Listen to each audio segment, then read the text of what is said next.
പ്രിയപ്പെട്ടവരെ, നമസ്കാരം. നമ്മുടെ നന്ദനൊപ്പ് എന്ന ചാനലിലേക്ക് സ്വാഗതം.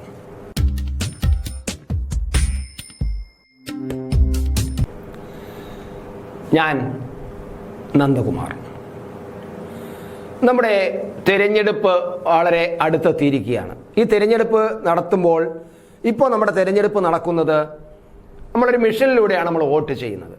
EVM എന്ന് പറയുന്ന മെഷീനിലൂടെയാണ്, ഇലക്ട്രോണിക് വോട്ടിംഗ് മെഷീൻ എന്നാണ് അതിൻ്റെ പേര്. അപ്പം ആ EVMലൂടെയാണ് നമ്മൾ വോട്ട് ചെയ്യുന്നത്. വളരെ കുറേ കാലമായിട്ട് നമ്മൾ ഈ EVM വഴിയാണ് വോട്ട് ചെയ്തുകൊണ്ടിരിക്കുന്നത്. നമ്മുടെ തദ്ദേശ സ്വയംഭരണ സ്ഥാപനങ്ങളിലേക്കുള്ള തിരഞ്ഞെടുപ്പിലുള്ള പഞ്ചായത്ത് തിരഞ്ഞെടുപ്പിലും ഒക്കെ നമ്മൾ ഈ EVM വഴിയാണ് വോട്ട് ചെയ്തുകൊണ്ടിരിക്കുന്നത്.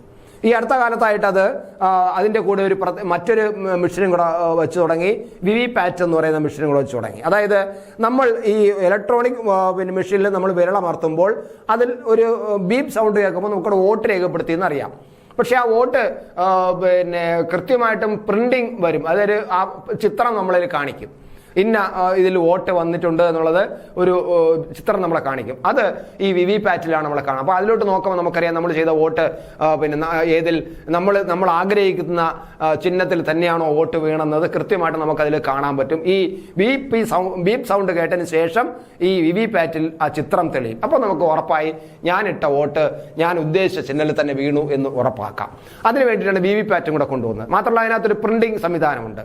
പിന്നീട് എന്തെങ്കിലും തർക്കം വരികയാണെങ്കിൽ, പരാതി വരികയാണെങ്കിൽ, ഈ വോട്ടിംഗ് മെഷീനിൽ രേഖപ്പെടുത്തപ്പെട്ട വോട്ടും ഈ പ്രിന്റിംഗ് മെഷീനിൽ VVPATൽ വന്ന വോട്ടും തമ്മിൽ എണ്ണുമ്പോൾ ഒരുപോലെ വരികയാണെങ്കിൽ അതിനകത്ത് കൃത്രിമം നടന്നിട്ടില്ല എന്നാണ് കണ്ടെത്തുന്നത്. അപ്പോൾ അങ്ങനെയുള്ള ഒരു യന്ത്രവൽകൃതമായിട്ട് നമ്മൾ ഒരു ഇലക്ട്രോണിക് യന്ത്രം വെച്ചിട്ടാണ് നമ്മൾ കുറേ കാലമായിട്ട് വോട്ട് ചെയ്യുന്നത്. ഇപ്പോൾ അതിനെക്കുറിച്ചൊക്കെ കുറേ കാലം മുതൽ, തുടക്കം മുതലേ അതിനെക്കുറിച്ചൊക്കെ ഒരുപാട് പരാതികൾ വരുന്നുണ്ട്. അത് കള്ളത്തരമാണ്, അതിനകത്ത് കേന്ദ്ര ഭരിക്കുന്ന പാർട്ടിയാണ് കീഴിലാണ് ഈ യന്ത്രം നിൽക്കുന്നത്, ഈ യന്ത്രത്തിൽ അതിലുള്ള കൃത്രിമങ്ങളെ കാണിച്ചു വയ്ക്കും, അവർക്ക് കൂടുതൽ വോട്ട് ഉണ്ടാക്കാൻ വേണ്ടിയുള്ള വേലത്തരങ്ങൾ കാണിക്കും എന്നൊക്കെ പറഞ്ഞുള്ള ആരോപണങ്ങൾ ഒരുപാട് ഉയർന്നിട്ടുണ്ട്. അപ്പോഴെല്ലാം ഇലക്ഷൻ കമ്മീഷൻ അത് അങ്ങനെയല്ല എന്നും നിങ്ങൾക്ക് ആർക്ക് വേണമെങ്കിലും പരിശോധിക്കാമെന്ന് പറഞ്ഞിട്ട് ഓരോ തെരഞ്ഞെടുപ്പ് കാലഘട്ടത്തിലും തെരഞ്ഞെടുപ്പിന് മാസങ്ങൾക്ക് മുമ്പ് തന്നെ എല്ലാ മെഷീൻസും പരിശോധിക്കാൻ വേണ്ടിയിട്ടുള്ള സംവിധാനം ഒരുക്കും. എല്ലാ രാഷ്ട്രീയ പാർട്ടികളെയും ഇലക്ഷൻ കമ്മീഷനിൽ രജിസ്റ്റർ ചെയ്തിട്ടുള്ള എല്ലാ രാഷ്ട്രീയ പാർട്ടി നേതാക്കന്മാരെയും ക്ഷണിക്കുകയും ചെയ്യും. എന്നിട്ട് അവർ പ്രത്യേകമായിട്ട് ആ യന്ത്രം വെച്ചിട്ട് എന്ത് സംശയം ഉണ്ടെങ്കിലും തീർക്കാൻ കണക്കിനുള്ള സംവിധാനങ്ങൾ ഉദ്യോഗസ്ഥന്മാരെ അവിടെ നിയമിക്കുകയും ചെയ്യും. പക്ഷേ നമ്മുടെ രാഷ്ട്രീയ പാർട്ടിയിലെ പ്രധാനപ്പെട്ട നേതാക്കന്മാർ ഇപ്പോൾ ആരോപണം ഉന്നയിക്കുന്ന ഒരൊറ്റ രാഷ്ട്രീയ പാർട്ടി നേതാക്കന്മാരും അത്തരത്തിൽ യന്ത്രം പരിശോധനയ്ക്ക് വേണ്ടിയിട്ട് വിളിച്ചാൽ പോവുകയുമില്ല.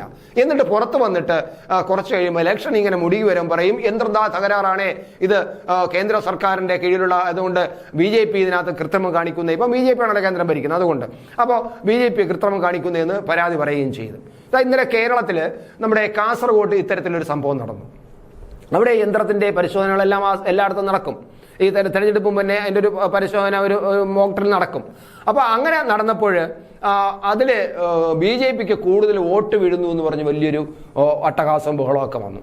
അപ്പോൾ അത് ഉദ്യോഗസ്ഥന്മാരും കളക്ടറും ഒക്കെ നേരിട്ട് വന്ന് പരിശോധിക്കുകയും അതിനകത്ത് അങ്ങനെയൊന്നും ഇല്ല എന്നും കൃത്യമായിട്ടും ആ പറഞ്ഞ ഉദ്യോഗസ്ഥന്മാരെ മുമ്പ് വെച്ച് തന്നെ 1000 വോട്ടുകൾ രേഖപ്പെടുത്തി. 1000 വോട്ടുകൾ രേഖപ്പെടുത്തിയപ്പോൾ ഈ 1000 വോട്ടും കൃത്യമായിട്ടാണ് 1000 വോട്ടും വീണു. അവിടെ ഉണ്ടായിരുന്ന എല്ലാ രാഷ്ട്രീയ നേതാക്കന്മാരും അത് ശരിയാണ്, കുഴപ്പമില്ല എന്ന് പറഞ്ഞ് എഴുതി ഒപ്പിട്ട് കൊടുക്കുകയും ചെയ്തു. ഞങ്ങൾ അങ്ങനെ കൃത്രിമം നടന്നിട്ടില്ല എന്ന് എഴുതി ഒപ്പിട്ട് കൊടുക്കുകയും ചെയ്തു. അത് കളക്ടർ റിപ്പോർട്ടായിട്ട് ഇലക്ഷൻ കമ്മീഷന് അയച്ചിട്ടുമുണ്ട്. അപ്പോൾ ആ യന്ത്രത്തിൽ അങ്ങനെ ഒരു തകരാറില്ല എന്ന് തന്നെയാണ് കണ്ടെത്തിയിരിക്കുന്നത്. ഇന്ന് പത്തനംതിട്ടയിലും അത്തരത്തിലൊരു ആരോപണം ഉയർന്നിട്ടുണ്ട്. അവിടെയും ചിലപ്പോൾ ഇത്തരത്തിലൊരു പരിശോധന നടത്തുകയും വോട്ടിട്ട് നോക്കിയിട്ട് കൃത്യമായിട്ടും രേഖപ്പെടുത്തുകയും ചെയ്യും. അപ്പോൾ നമ്മുടെ യന്ത്രം അത്ര തെറ്റായിട്ടല്ല പോകുന്നത്, കൃത്യമായിട്ട് തന്നെയാണ് യന്ത്രം പോകുന്നത് എന്ന് തന്നെയാണ് നമ്മൾ കാണുന്നത്. അപ്പോഴാണ് സുപ്രീം കോടതിയിൽ ഒരു ഹർജി വന്നത്. പ്രമുഖന്മാരായ ചില ബുദ്ധിജീവികളും മറ്റുമൊക്കെ ഉണ്ടല്ലോ നമ്മുടെ നാട്ടിൽ, അവര് ഇങ്ങനെ ഈ ഇലക്ട്രോണിക് യന്ത്രം നിർത്തിവെക്കണം, അത് ശരിയല്ല, അത് പിൻവലിക്കണം, പകരം നമുക്ക് പഴയ ബാലറ്റ് പേപ്പറിലേക്ക് തന്നെ വരണം, ബാലറ്റ് പേപ്പറിൽ വന്നാൽ മാത്രമേ കഴിയൂ. ലോകത്തിന്റെ പല യൂറോപ്യൻ രാജ്യങ്ങളും അത്തരത്തിൽ യന്ത്രം കൊണ്ടുവന്നിട്ട് അവർ യന്ത്രം പിൻവലിച്ചിട്ട് ബാലറ്റ് പേപ്പറിലേക്ക് വന്നു. എന്തുകൊണ്ട് നമ്മുടെ ഭാരതത്തിനും അത് കഴിയില്ല, ഇന്ത്യക്കും ചെയ്തുകൂടാ എന്നൊക്കെ പറഞ്ഞാണ് സുപ്രീം കോടതിയിലും ഹർജി പോയത്. അപ്പൊ ഇതിൽ നിന്നെല്ലാം നമ്മൾ മനസ്സിലാക്കുന്നത് കേരളത്തിൽ ഒരു വിവാദം ഉണ്ടാകുന്നു. പിന്നെ കാസർഗോഡ്, അത് പ്രധാനപ്പെട്ട കാസർഗോഡ് ജില്ലയിലാണ് അതൊരു വിവാദം ഉണ്ടാകുന്നു. അത് കഴിഞ്ഞ് പത്തനംതിട്ടയിൽ ഒരു വിവാദം ഉണ്ടാകുന്നു. അത് കഴിഞ്ഞിട്ട് ഇനി മറ്റു ചില ജില്ലകളിൽ ഇങ്ങനെ ഒരു പിന്നെ അഭിപ്രായം ഉയർത്തി വരും. എന്നിട്ട് ഇതിൻ്റെ എല്ലാ ഭാഗമായിട്ട് ജനങ്ങളുടെ ഉള്ളിൽ ഇതൊരു കൃത്രിമം നടക്കുന്നതാണെന്നും BJPയുടെ പിന്നെ കളി ഇതിനകത്തുണ്ടെന്നൊക്കെ വരുത്തി തീർക്കാനും ശ്രമിക്കാം. അതോടൊപ്പം തന്നെ പിന്നെ സുപ്രീം കോടതിയിൽ പിന്നെ ഹർജി കൊടുക്കുന്നു. ഇതെല്ലാം കൂടെ വെച്ച് കൂട്ടി നോക്കുമ്പോൾ ഒരുപാട് വിഷയങ്ങൾ ചർച്ച ചെയ്യേണ്ടതുണ്ട്. കാരണം നമ്മുടെ ജനാധിപത്യം പിന്നെ തെരഞ്ഞെടുപ്പ് എന്ന് പറയുന്നത് ഏറ്റവും പരമപ്രധാനമായ ഒരു നല്ല വളരെ ചിട്ടയോടും നല്ല ചട്ടങ്ങൾ പിന്നെ പാലിച്ചുമുള്ള വളരെ കൃത്യമായ ചലനത്തോടു കൂടി നടക്കുന്നതാണ് നമ്മുടെ തെരഞ്ഞെടുപ്പ് പ്രക്രിയ എന്ന് പറയുന്നത്. ഒരുപക്ഷെ ലോകത്തിലെ തെരഞ്ഞെടുപ്പ് പ്രക്രിയകളിൽ വെച്ചിട്ട്, ജനാധിപത്യ തെരഞ്ഞെടുപ്പ് പ്രക്രിയയിൽ വെച്ചിട്ട് ഏറ്റവും മഹത്തരമായ തെരഞ്ഞെടുപ്പ് രീതി നടക്കുന്നത് നമ്മുടെ ഇന്ത്യയിലാണ്. അത് ഈ ഗവൺമെന്റിന്റെ ഗുണം കൊണ്ടല്ല, നമ്മൾ പണ്ട് മുതലേ നമ്മൾ ആവിഷ്കരിച്ചൊരു നമ്മുടെ ഒരു സംസ്കാരം അങ്ങനെ തന്നെയാണ്. നമ്മൾ തെരഞ്ഞെടുപ്പ് മാന്യമായിട്ട് തന്നെയാണ് ഉദ്യോഗസ്ഥമാണ് നടത്തിക്കൊണ്ടിരുന്നത്. നമുക്കറിയാമല്ലോ, ഒരു വോട്ടറുള്ള ഒരു സ്ഥലത്ത് പോലും, ഒരു അരുണാചൽ പ്രദേശിലാണെന്ന് എൻ്റെ ഓർമ്മ, ഒരു അമ്പലത്തിൽ ഒരു പോറ്റി ഉണ്ടാവും. അയാൾ അവിടെയാണ് സ്ഥിരതാമസം. ആൾക്കാർ ആഴ്ചയിലൊരിക്കലൊക്കെ അമ്പലത്തിൽ വരും, പൂജ നടത്തും, അവരങ്ങ് പോകും. പിന്നെ അദ്ദേഹം അവിടെയാണ് താമസം. അപ്പോൾ അദ്ദേഹത്തിന് വോട്ട് അവിടെയാണ്.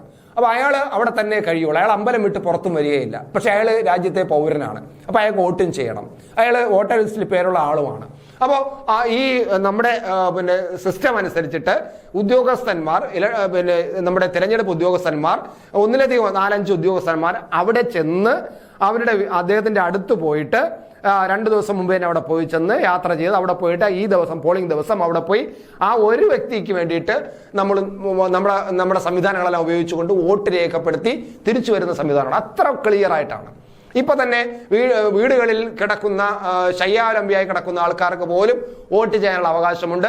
നമ്മുടെ ഉദ്യോഗസ്ഥന്മാർ അവരുടെ എല്ലാം വീട്ടിൽ പോയിട്ട് സുതാര്യമായ രീതിയിൽ വോട്ട് രേഖപ്പെടുത്തുന്ന സമ്പ്രദായവും നമുക്കിവിടെ ഉണ്ട്. അത് ഇപ്പൊ കാസർഗോഡ് തന്നെ ഒരു CPM നേതാവ് കള്ള വോട്ട് ചെയ്തു എന്നുള്ള വിഷയങ്ങളൊക്കെ ഇപ്പം വലിയ വിവാദമായിട്ടുണ്ട്. 5 ഉദ്യോഗസ്ഥന്മാരെ സസ്പെൻഡ് ചെയ്ത വിവരം ഇതിന്റെ കൂടെ പറയേണ്ടതാണ്. പക്ഷേ അതൊക്കെ അവിടെ ഇരുന്നോട്ടെ. അപ്പൊ എന്തായാലും ഞാൻ പറഞ്ഞു വന്ന ഈ EVM എന്നുള്ള മെഷീനെ ഇങ്ങനെ അവിശ്വസിക്കുന്നത് എന്തിനാണ് എന്നതാണ് നമ്മൾ കാണേണ്ടത്. നമ്മുടെ തെരഞ്ഞെടുപ്പിനെ അട്ടിമറിക്കാൻ വേണ്ടിയിട്ടല്ലേ നമ്മുടെ പ്രക്രിയ. അതുകൊണ്ടാണ് ഞാൻ പറയുന്നത്, നമ്മുടെ തെരഞ്ഞെടുപ്പ് രീതി അത്ര ചിട്ടയായി പോകുന്ന തെരഞ്ഞെടുപ്പ്. അതുകൊണ്ടാണ് ഞാൻ ഒരു ആളുള്ള വീട്ടിൽ പോലും അവിടെ പോയിട്ട് വോട്ട് വാങ്ങി വരാൻ നമ്മുടെ സംവിധാനങ്ങളിൽ മുഴുവനും ഉദ്യോഗസ്ഥന്മാരെ ഉപയോഗിക്കുന്ന ഒരു രാജ്യമാണ്. അപ്പോൾ അത്തരത്തിൽ നമ്മൾ നല്ല രീതിയിൽ തെരഞ്ഞെടുപ്പ് നടക്കുന്നു.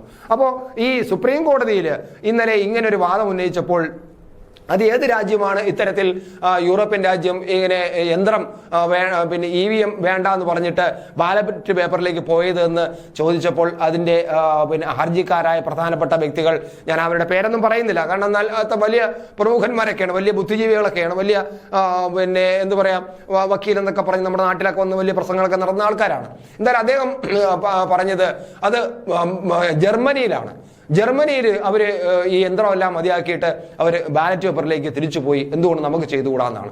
അപ്പോഴാണ് ഒരു പ്രധാനമായ ജഡ്ജി ചോദിച്ചത്, ഏത് രാജ്യമാണ്? ജർമ്മനി. അപ്പൊ ജർമ്മനിയിൽ എത്ര അംഗസംഖ്യയുണ്ട്? 6 കോടി ജനങ്ങൾ. അപ്പൊ അദ്ദേഹം പറഞ്ഞത്, എൻ്റെ രാജ്യം, ഞാൻ പശ്ചിമ ബംഗാളിലാണ് താമസിക്കുന്നത്. എൻ്റെ പശ്ചിമ ബംഗാളിൽ ഇതിന്റെ 3 ഇരട്ടി വോട്ടർമാരുണ്ട്.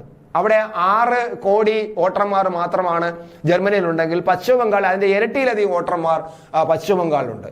അപ്പോൾ രാജ്യത്ത് നമ്മുടെ മൊത്തം വോട്ടർമാരുടെ ഇടം എങ്ങനെയായിരിക്കും? അപ്പോൾ അവിടെ എങ്ങനെയാണ് ഈ ബാലറ്റ് പേപ്പർ കൊണ്ടുവരുന്നത്? വളരെ കുറ്റമറ്റ രീതിയിലാണല്ലോ നമ്മുടെ തെരഞ്ഞെടുപ്പ് പ്രക്രിയകൾ പോകുന്നത്.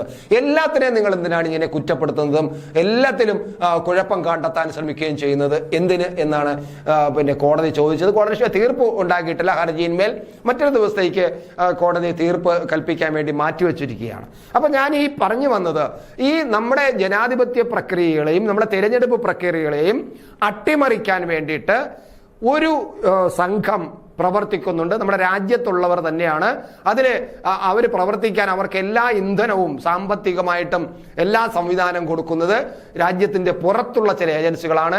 അക്കാര്യത്തിൽ നമ്മുടെ അയൽവക്ക രാജ്യമായ ചൈന ഉൾപ്പെടെയുള്ള രാജ്യത്തെ നമ്മൾക്ക് സംശയിക്കേണ്ടിയിരിക്കുന്നു. പാകിസ്ഥാൻ ഇങ്ങനെ കാശ് കൊടുത്ത് കൃത്രിമം കാണിക്കാൻ കഴിയില്ല, കാരണം അവരെ കാശില്ല. മറ്റ് തീവ്രവാദികളെയൊക്കെ പറഞ്ഞു വിട്ടിട്ട് രാജ്യത്തെ തകർക്കാനാണ് അവർ നോക്കുന്നത്. പക്ഷേ ചൈന എന്ന് പറയുന്നത് കോടിക്കണക്കിന് പണം കൊടുത്തിട്ടാണ് ഇത്തരത്തിലുള്ള ഏജൻസികളെ പ്രവർത്തിപ്പിക്കുന്നത് എന്നത് പലപ്പോഴും നമ്മുടെ ഇന്റലിജൻസ് വിഭാഗങ്ങൾ കണ്ടെത്തിയിട്ടുള്ളതാണ്. അപ്പൊ ലോകത്തിന്റെ പല പ്രദേശത്തും ഇത്തരത്തിൽ ഇന്ത്യ വിരുദ്ധ PR വർക്കുകൾ നടത്തുന്ന ഏജൻസികളുണ്ട്. ആ ഏജൻസികളാണ് ഇത്തരത്തിൽ ഈ ബാലറ്റ് പേപ്പറിനെതിരെ ബാലറ്റ് മെഷീൻ എതിരെ ഇങ്ങനെ പ്രചരണം നടത്തുന്നതും അത് മോദി അതിനകത്ത് കൃത്രിമം കാണിക്കുന്നു, അങ്ങനെയാണ് മോദി ജയിച്ചു വരുന്നതെന്നും യഥാർത്ഥ ജനാധിപത്യ രീതിയിൽ ജനങ്ങൾ വോട്ട് ചെയ്യുന്നതല്ല എന്നും ലോകത്തിനെ കാണിക്കാൻ വേണ്ടിയുള്ള ഒരു PR വർക്കിന്റെ ഭാഗമാണ് ഇത്. നമ്മുടെ രാജ്യത്തെ തകർക്കാനും രാജ്യത്തിന്റെ സംവിധാനത്തെ മുഴുവനും തകർക്കാനും എന്ത് വന്നാലും ഇതിനെ കുറ്റപ്പെടുത്താൻ വേണ്ടി കുറെ ആൾക്കാരെ കാശ് കൊടുത്ത് നിർത്തിയിരിക്കുന്ന ഏജൻസികളാണ് PR ഏജൻസികളുടെ ശ്രമമാണ് എന്നാണ് എനിക്ക് പറയുന്നത്. ഞാൻ മാത്രമല്ല, പൊതുവെ അത് വിവരമുള്ളവരെല്ലാം പറയുന്നത് അങ്ങനെ തന്നെയാണ്. അപ്പൊ അതുകൊണ്ട് തന്നെ ഈ യന്ത്രത്തിൽ വേണ്ട എന്ന് പറയുന്നത് തീർച്ചും നമ്മുടെ ഈ തിരഞ്ഞെടുപ്പ് പ്രക്രിയയെ അട്ടിമറിക്കാനും ഇല്ലാതാക്കാനും ഇവിടെ ഒരുതരം അരാജകത്വം ഉണ്ടാകണം. ഈ രാജ്യത്ത് അരാജകത്വം വരണം. അപ്പൊ അരാജകത്വം വരുമ്പോൾ മോദിയുടെ ഭരണകാലത്ത് ഇതാ ഒരു അരാജകത്വം വന്നിരിക്കുന്നു എന്ന് പറഞ്ഞ് ലോകരാജ്യങ്ങൾ പ്രചരിപ്പിക്കുകയും ലോകരാജ്യങ്ങളുടെ അഭിപ്രായങ്ങൾ വരികയും ചെയ്യണം. ഇപ്പൊ നമുക്കറിയാം കെജ്രിവാളിന്റെ അറസ്റ്റ് വന്നപ്പോൾ, സോറന്റെ അറസ്റ്റ് വന്നപ്പോൾ അമേരിക്കയോ അതുപോലുള്ള മറ്റ് പല രാജ്യങ്ങളോ മിണ്ടിയിട്ടില്ല. പക്ഷേ കെജ്രിവാളിന്റെ അറസ്റ്റ് വന്നപ്പോൾ പല രാജ്യങ്ങളും മിണ്ടാൻ തുടങ്ങി. എന്തുകൊണ്ട് എന്ന് പറയുന്നത് അതിന് വ്യക്തമായ മറുപടി കേന്ദ്ര ഗവൺമെന്റിനുണ്ട്. കേന്ദ്ര ഗവൺമെന്റ് രഹസ്യാന്വേഷണ വിഭാഗങ്ങൾക്കുണ്ട്. അവരുടെ ഏജൻസിയായിട്ടാണ് കെജ്രിവാൾ ഇവിടെ പ്രവർത്തിക്കുന്നത്. ഈ ഗവൺമെന്റ് സംവിധാനത്തെ എല്ലാം അട്ടിമറിക്കാനുള്ള ശ്രമം നടക്കുന്നുണ്ട്. അതിന് പണം വാങ്ങുന്നുണ്ട്. അതിനുള്ള രേഖകളെല്ലാം ഇപ്പോൾ നമ്മുടെ അന്വേഷണ സംഘത്തിന് കിട്ടിയിട്ടുമുണ്ട്. അപ്പൊ എന്തായാലും ഞാൻ പറഞ്ഞു വന്നത് ഒരു കാര്യം കൂടി ഞാൻ പറയുന്നു. അതായത് ഈ കേരളത്തിൽ പിണറായി വിജയൻ ഗവൺമെന്റ് രണ്ടാമത് അധികാരത്തിൽ വന്നത് അല്ലെങ്കിൽ ഭരണ തുടർച്ച വന്നത് വലിയ കാര്യമായിട്ടും വലിയ ഗംഭീരമായിട്ടും ഇപ്പോഴും പറഞ്ഞു നടക്കുന്നു. ജനങ്ങൾ ഞങ്ങളോടൊപ്പമാണ് എന്നുള്ളത് കൊണ്ടാണ്. അതാണ് അങ്ങനെയാണെങ്കിൽ ഈ EV മെഷീൻ വെച്ചിട്ടാണല്ലോ പിണറായി വിജയൻ രണ്ടാമതും അധികാരത്തിൽ വന്നത്. അപ്പോൾ അന്ന് ഈ EV മെഷീൻ തകരാറിലാണ്, കുഴപ്പമാണെന്ന് എന്തുകൊണ്ട് പറഞ്ഞില്ല? ബാലറ്റ് പേപ്പർ മതി, ഞങ്ങൾക്ക് ജനങ്ങളിൽ വിശ്വാസമുണ്ട്, ജനങ്ങൾ ഞങ്ങൾക്ക് ബാലറ്റ് പേപ്പറിൽ തന്നെ കുത്തും, അതുകൊണ്ട് നിങ്ങൾ ഈ യന്ത്രവും വേണ്ട ഒരു കുന്തവും വേണ്ട, എടുത്തു മാറ്റൂ, ഞങ്ങൾക്ക് ബാലറ്റ് പേപ്പർ മതി എന്ന് എന്തുകൊണ്ട് പിണറായി വിജയൻ ഗവൺമെന്റ് പറഞ്ഞില്ല? അത് അങ്ങനെ തെരഞ്ഞെടുപ്പ് നടത്താൻ ഞങ്ങൾ തയ്യാറാണെന്ന് എന്തുകൊണ്ട് ഗവൺമെന്റ് പറഞ്ഞില്ല? അപ്പോ അന്ന് യന്ത്രം കൊള്ളാമായിരുന്നു. പിണറായി വിജയനെ തിരിച്ചു കൊണ്ടുവരാൻ വേണ്ടി ഈ EV മെഷീൻ കൊള്ളാമായിരുന്നു. എന്തിന്? കർണാടകത്തിൽ നമ്മൾ അടുത്ത് കണ്ടല്ലോ, അവിടെ BJP സർക്കാരാണ് ഭരിച്ചുകൊണ്ടിരുന്നത്. കഴിഞ്ഞ 2 തവണയായിട്ട് BJP സർക്കാർ ഭരിച്ചുകൊണ്ടിരിക്കുന്നു. അപ്പോഴേക്കും തെരഞ്ഞെടുപ്പ് വരുന്നു. ഇപ്പോ ആ BJP സർക്കാരിനെ പരാജയപ്പെടുത്തിയിട്ട് കോൺഗ്രസ് സർക്കാരാണ് അധികാരത്തിൽ വരുന്നത്. അവിടെയും ഈ EV മെഷീനാണ് ഉപയോഗിച്ചത് കോൺഗ്രസ്. അന്ന് കോൺഗ്രസ് വൻ വിജയം നേടി. അപ്പോൾ അതൊരു ജനാധിപത്യ വിജയമായിട്ടാണ് ഈ പറയുന്ന കേരളത്തിലെ ഇപ്പോൾ EV മെഷീനെ വിമർശിക്കുന്നവർ ഉൾപ്പെടെ പറഞ്ഞത്. ഇപ്പോൾ EV മെഷീൻ വേണ്ട എന്ന് പറഞ്ഞ് സുപ്രീം കോടതിയിൽ ഹർജി കൊടുത്തവർ ഉൾപ്പെടെ പറഞ്ഞത് ഇതാ കർണാടകയിൽ ജനാധിപത്യം പുനഃസ്ഥാപിച്ചിരിക്കുന്നു എന്നാണ് പറഞ്ഞത്. കേരളത്തിൽ അതുപോലെ രണ്ടാമത് അധികാരത്തിൽ വന്നപ്പോൾ അതിനെയും ഗംഭീര വിജയമായിട്ടാണ് ഇവരെല്ലാം പറഞ്ഞത്. അപ്പൊ അന്നെല്ലാം അവിടെയെല്ലാം ഈ EV മെഷീൻ നല്ലതാണ്, അതിനൊന്നും യാതൊരു കുഴപ്പവുമില്ല, അത് നല്ലതാണ്. പക്ഷേ ഇപ്പോ ഇതാ